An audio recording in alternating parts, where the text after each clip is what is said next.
8 rahasia kenapa orang Tionghoa mudah sukses dan kaya raya. Tak dipungkiri, banyak keturunan Tionghoa yang sukses secara karir ataupun finansial. Sebut saja nama-nama seperti Ciputra, Haritanu-Sudibjo, dan Bong Chandra. Dari ranah internasional mungkin kamu sudah tidak asing lagi mendengar nama Jack Ma atau Li Ka-shing.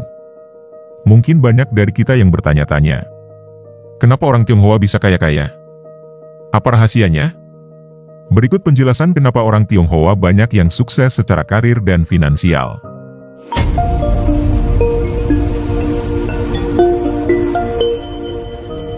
Nomor 1. Kebanyakan orang Tionghoa gemar menabung dan berinvestasi. Orang Tionghoa itu gemar menabung dan berinvestasi. Begitu mendapatkan uang, mereka langsung menyimpannya di bank. Sering juga diinvestasikan lewat dana reksa atau deposito. Uang yang mereka tabung atau investasikan bisa sampai 75–80% dari total pendapatan.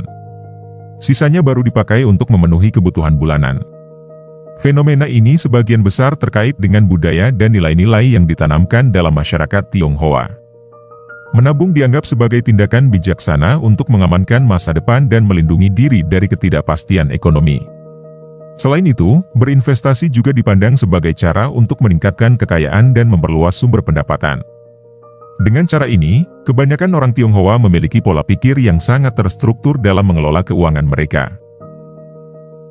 Nomor 2. Mereka tidak suka mempertunjukkan kelebihan harta lewat penampilan.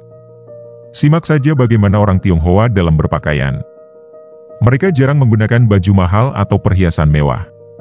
Baju mewah hanya mereka pakai untuk peringatan hari raya dan acara penting keluarga. Bisa dibilang, kehidupan sehari-hari mereka jauh dari gengsi penampilan. Sikap ini biasanya berkaitan dengan nilai-nilai seperti kesederhanaan, hemat, dan rendah hati yang dijunjung tinggi dalam budaya Tionghoa.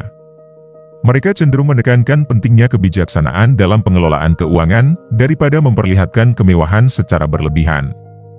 Dengan demikian, pakaian dan perhiasan mewah hanya dipakai untuk acara-acara tertentu yang dianggap istimewa, sementara dalam kehidupan sehari-hari, mereka lebih memilih tampil sederhana. Ini mencerminkan filosofi bahwa kekayaan sejati tidak selalu terlihat dari penampilan luar, melainkan dari kebijaksanaan dalam mengelola keuangan dan kehidupan secara keseluruhan. Nomor 3. Karena rajin menabung, mereka bisa beli barang dengan tunai. Orang Tionghoa lebih suka beli kontan alias tunai daripada beli secara kredit. Mereka sadar bunga kredit itu justru memberatkan di kemudian hari. Tabungan mereka pun digunakan untuk membeli barang secara kontan. Kebiasaan membeli dengan tunai juga mencerminkan sikap hati-hati dalam mengelola keuangan. Dengan membeli barang secara kontan, mereka dapat menghindari beban bunga dari pembelian kredit yang dapat membebani keuangan di masa depan. Selain itu, membeli dengan tunai juga memungkinkan mereka untuk lebih mengontrol pengeluaran dan mencegah akumulasi utang yang berlebihan. Dengan demikian, rajin menabung tidak hanya memungkinkan mereka untuk memiliki cadangan dana yang cukup untuk membeli barang secara kontan, tetapi juga membantu mempertahankan stabilitas keuangan jangka panjang. Nomor 4. Mereka lebih suka masak sendiri daripada beli makanan siap saji. Orang Tionghoa lebih suka memproduksi sendiri daripada membeli. Ini juga mereka terapkan dalam hal masak-memasak. Itulah kenapa mereka bisa lebih hemat. Kebiasaan memasak sendiri juga merupakan bagian dari pola pikir hemat dan nilai-nilai kesederhanaan yang dianut oleh banyak orang Tionghoa. Dengan memasak sendiri, mereka memiliki kendali penuh atas bahan-bahan yang digunakan dan proses pengolahan makanan. Selain itu, memasak di rumah seringkali lebih ekonomis daripada membeli makanan siap saji atau makan di luar. Dengan demikian, kebiasaan memasak sendiri tidak hanya membantu mereka menghemat uang, tetapi juga memungkinkan mereka untuk menjaga kesehatan dan kualitas makanan yang dikonsumsi oleh keluarga mereka. Nomor 5. Mereka bekerja keras dengan semangat yang tinggi. Ketika orang biasa menghindari lembur, orang Tionghoa malah mencari-cari lembur. Menurut mereka ini adalah lahan yang bagus untuk menunjukkan semangat kerja tinggi dan memperoleh penghasilan tambahan. Ketika kita malas-malasan di kamar, mereka berpeluh keringat untuk meraih kesuksesan. Sikap ini mencerminkan nilai-nilai seperti tekun, gigih, dan komitmen yang ditanamkan dalam budaya Tionghoa. Mereka memandang lembur sebagai kesempatan untuk meningkatkan produktivitas, menunjukkan dedikasi terhadap pekerjaan, dan meraih penghasilan tambahan.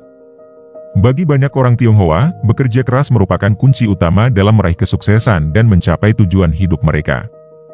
Oleh karena itu, mereka rela berkorban waktu dan tenaga untuk bekerja lebih keras demi masa depan yang lebih baik. Dalam pandangan mereka, hasil dari kerja keras akan membawa kepuasan dan keberhasilan yang lebih besar daripada sekadar menghindari lembur dan beristirahat lebih banyak. Nomor 6. Bahkan mereka juga rajin cari pekerjaan sampingan. Orang Tionghoa sadar kalau pendapatan dari satu pekerjaan kadang tak bisa memenuhi kebutuhan hidup. Karena itu mereka juga sering mencari pekerjaan sambilan. Mulai dari berjualan online, mengajar les dan lain-lain pun juga dilakoni. Pencarian pekerjaan sambilan merupakan strategi yang umum dilakukan oleh banyak orang Tionghoa untuk meningkatkan pendapatan dan memenuhi kebutuhan hidup yang mungkin tidak dapat terpenuhi hanya dari satu pekerjaan utama. Mereka memiliki kesadaran yang tinggi akan pentingnya diversifikasi sumber pendapatan dan memanfaatkan setiap peluang yang ada. Dengan demikian, mereka tidak hanya mengandalkan gaji dari pekerjaan utama, tetapi juga mencari peluang di berbagai bidang seperti berjualan online, mengajar les, atau melakukan pekerjaan sampingan lainnya.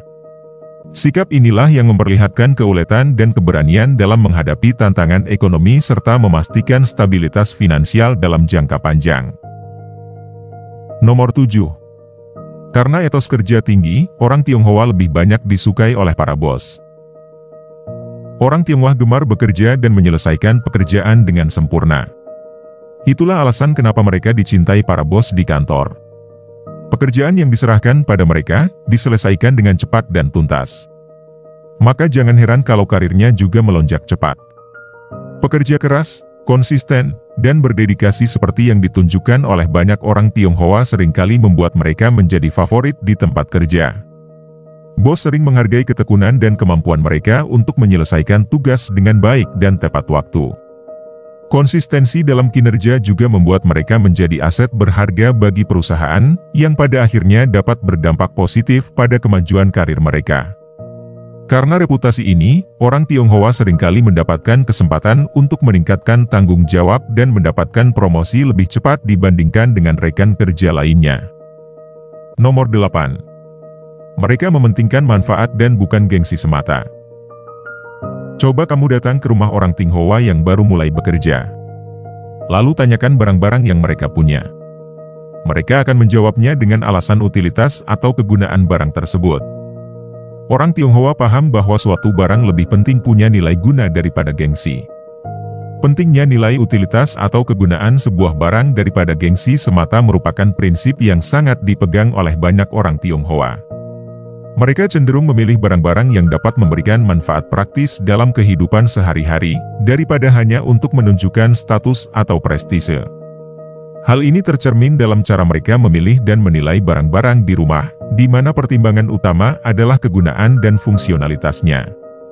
Dengan mengutamakan manfaat daripada gengsi, mereka dapat lebih efisien dalam mengelola keuangan dan memprioritaskan kebutuhan yang sesungguhnya dalam kehidupan mereka.